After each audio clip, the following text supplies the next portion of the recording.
السلام عليكم ورحمة الله تعالى وبركاته. كنتمنى تكونوا كاملين بخير وعلى خير ويكون نهاركم داز مزيان. مرحبا بكم في فيديو جديد ووصفة جديدة على قناتي إلانسا كيتشين. كنتمنى تدعموني بلايك أو سبسكرايب وما تنساوش تضغطوا على الجرس باش يوصلكم أي جديد.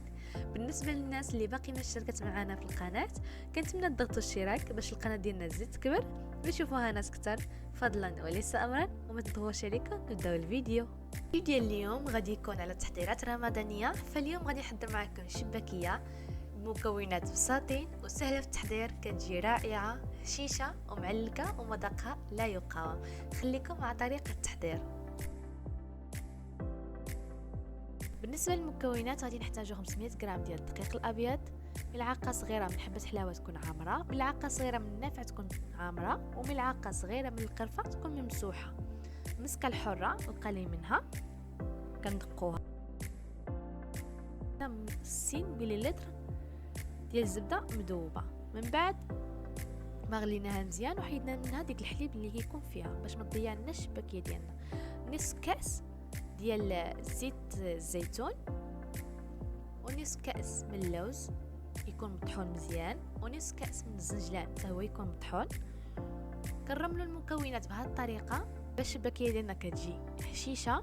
من بعد كنضيفوا القليل من الخميره الفوريه، يعني راس معلقه ونصف ملعقه من الخميره الحلويات، من خميره الحلويات، والصفر ديال البيضه او بيضه كامله. انا عملت بيضه كامله على حسب الرغبه ديالكم. كنجمعوا العجينه ديالنا بكاس ديال المزهر، القياس ديالو 150 مليلتر.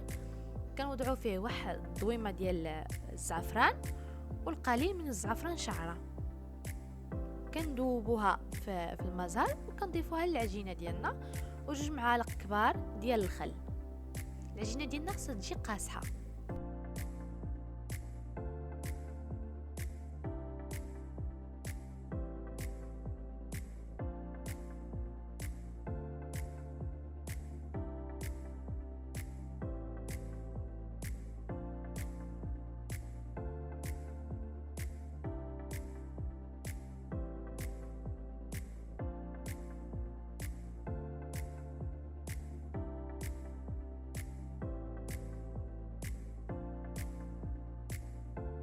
كندوزو مباشرة كنقطعو العجينة ديالنا على 4 ديال الكويرات،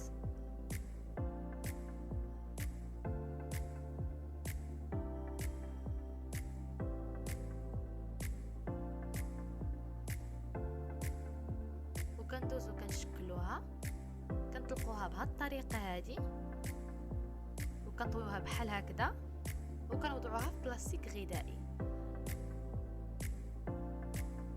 كنستمروا بهذه الطريقه حتى كنساليو الكويرات ديالنا باربعه.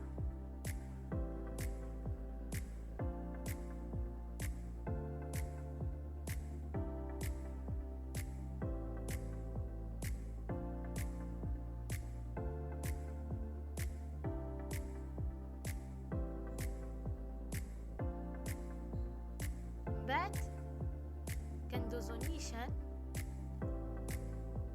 من بعد ما سالينا الكميه كامله اللي عندنا غادي ندوزو نطلقوها في الماكينه.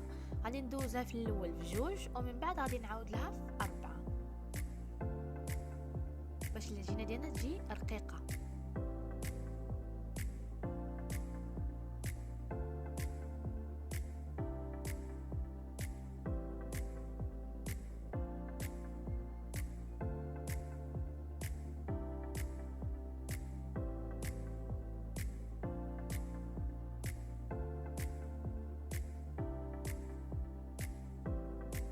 بعد غادي نقطعها بالجراره مع بحال هكذا مع الاطراف.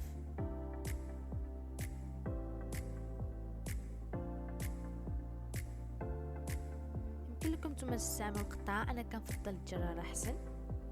من بعد غادي نقطع الشباكيه على 5 ديال الاشرطه بهذا الشكل هذا.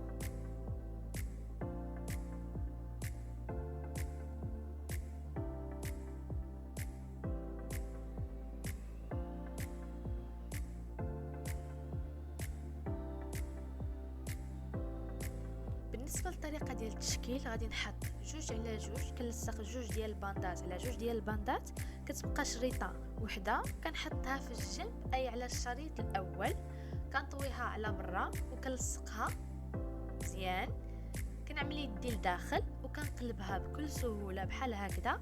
حاولوا تضغطوا عليها مع الجناب باش ما تحلكمش ملي تجيو تقليوها. غادي نستمر بنفس الطريقه حتى نسالي الكميه كامله اللي عندي. من بعد ما كنسالي الكميه كامله، الا كنتو عملتوها في الليل خليوها تبات ليله كامله، اما الا كنتو عملتوها في الصباح قليوها في العشيه. انا عملتها في الصباح بكري، غادي نقليها في العشيه.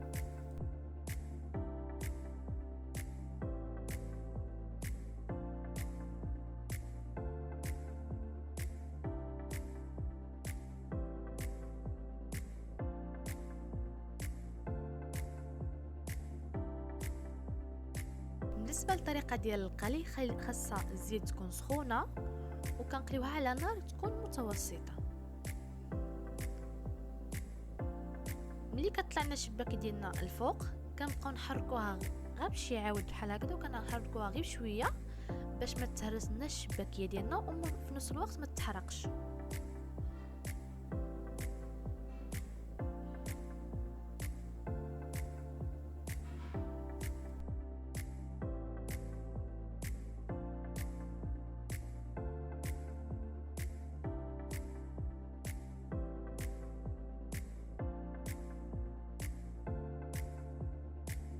كنبقاو نقلبوها غير شويه باش تحمر لنا من كل الجوانب حتى كنحصلوا على ديك اللون الذهبي، وكنزولوها وكنطفيوها في العسل.